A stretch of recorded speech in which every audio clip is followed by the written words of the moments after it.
اعوذ باللہ من الشیطان الرجیم بسم اللہ الرحمن الرحیم وَكَمْ أَهْلَكْنَا مِنَ الْقُرُونِ مِنْ بَعْدِ نُوحٍ وَكَفَى بِرَبِّكَ بِذُنُوبِ عِبَادِهِ خَبِيرًا بَصِيرًا من كان يريد العاجلة عجلنا له فيها ما نشاء لمن نريد ثم جعلنا له جهنم يصلاها مذموما مدحورا صدق اللہ العظیم۔ حمد و ثناء رب کریم اور درود و سلام بر سید خیر الانام کے بعد سورۃ بنی اسرائیل کی آیت نمبر 17 اور 18 تلاوت کی گئی ہیں، 15ویں پارے کے دوسرے رکوع میں ہیں۔ اس سے پہلی آیتوں میں بتایا گیا کہ جو کوئی راہ حق پر چلتا ہے، سیدھے راستے پر چلتا ہے تو اپنے واسطے چلتا ہے، اسی کو اس کا فائدہ ہے، اور جو کوئی راہ سے بھٹکتا ہے، راستہ سیدھا نہیں چلتا، گمراہ ہوتا ہے، تو اس کا نقصان اسی کو ہوتا ہے، اسی پر پڑتا ہے۔ اور پھر قیامت کے روز کوئی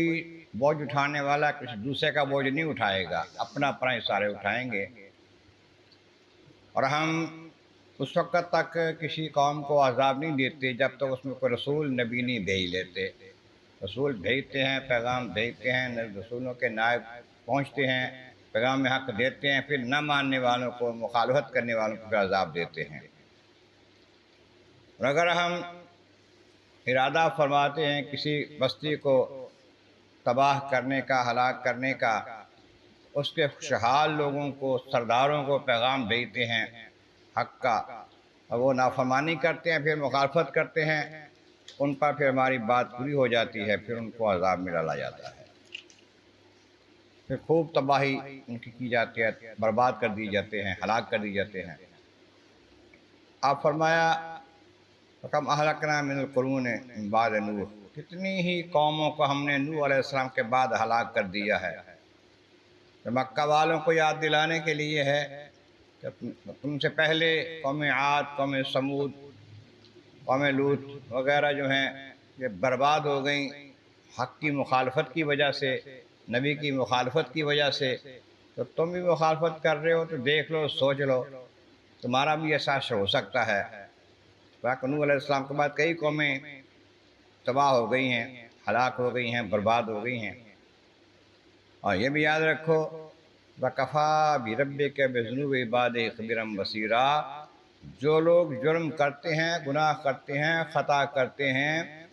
اللہ تبارک و تعالیٰ جو آپ کا رب ہے وہ ان سب سے باخبر ہے، ہر گناہ سے، ہر کسی کے گناہ سے باخبر ہے، اور دیکھنے والا ہے، وہ اس سے کوئی پوشیدہ نہیں ہے، کوئی کام، کوئی بات، تمہارا کوئی عمل اس سے چھپا ہوا نہیں ہے۔ اور پھر خالق کائنات فرماتا ہے کہ جو کوئی ارادہ کرتا ہے عاجلتا، اجرت کا، اسی دنیا میں مجھے مل جائے، آخرت کا کوئی اس کو خیال نہیں ہے، دنیا کا ہی طلبگار ہے، دنیا کی زندگی عیش و عشرت کے ساتھ گزر جائے، فرمایا عجلنا لہ فیہا ما نشاء لمن نشاء، ہم پھر دنیا میں اس کو جتنا چاہتے ہیں دے دیتے ہیں، جس کو چاہتے ہیں دے دیتے ہیں۔ یہ ضروری نہیں ہے کہ ہر چاہنے والے کو اس کی مرضی کے مطابق دے دیں، لیکن ہم دے دیتے ہیں جتنا چاہتے ہیں، جس کو چاہتے ہیں اتنا دے دیتے ہیں، دنیا کا مال و دولت، عزت، شہرت وغیرہ۔ لیکن اگر وہ ایمان والے نہیں ہیں، دنیا کے ہی طلبگار ہیں، فَجَعَلْنَا لَهُ جَهَنَّمَ، پھر ہم اس کے لیے ٹھکانہ اس کا جہنم بنا دیتے ہیں۔ دنیا میں مال دینے کے بعد، دولت دینے کے بعد، عزت دینے کے بعد، شہرت دینے کے بعد، کہ ایمان نہ ہونے کی وجہ سے ٹھکانہ ان کا جہنم ہے۔ ایسا ٹھکانہ ہے یصلاھا مذموما مدحورا، جس میں وہ جلے گا، داخل ہوگا، مذموما، مذمت کیا ہوا، جس کو دھتکارا گیا، مدحورا، دھکے کھاتا ہوا۔ دھتکارا گیا ہے اور مذمت کیا، جس کے سارے مذمت کر رہے ہیں، برا بھلا اس کو کہہ رہے ہیں، ایسی حالت میں وہ جہنم میں جائے گا اور وہاں پر چلے گا۔